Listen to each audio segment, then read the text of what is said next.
Well, this next story is the sort of good news that makes everyone smile. A brave high school student in Denver, Colorado is being called a hero by many conservative blogs and commentators today after patriotically failing his Spanish class. ONN Wharton takes us beyond the facts.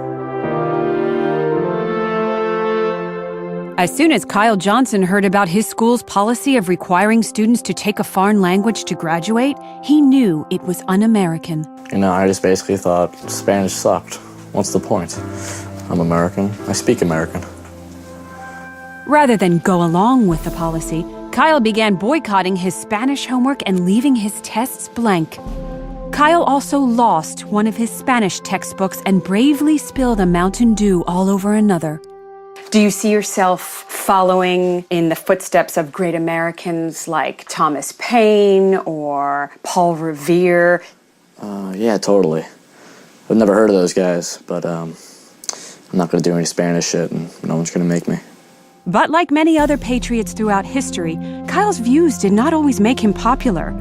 His classmates dismissed him as obnoxious and a moron. His teacher even punished him for his principled stand against Spanish. How did you find the strength to keep going when people tried to silence your message?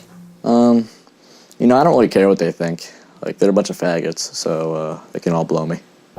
Rather than be forced to learn a foreign language on American soil, Kyle eventually stopped going to Spanish class entirely and courageously began spending that time in the convenience store parking lot down the street from his school, trying to convince homeless people to buy him cigarettes. Kyle, everyone at the Onion News Network was so inspired by your patriotic fight that we actually created a petition against your Spanish teacher.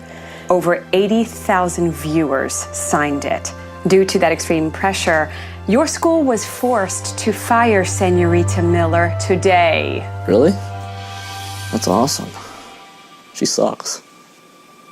Thank you, Kyle Johnson, for reminding us that it's not just our troops who are fighting every day for our freedom. From Beyond the Facts, I'm ONN Wharton. Very sweet. Kyle reminds me of myself at that age, except I was living in Russia training to be a boxer.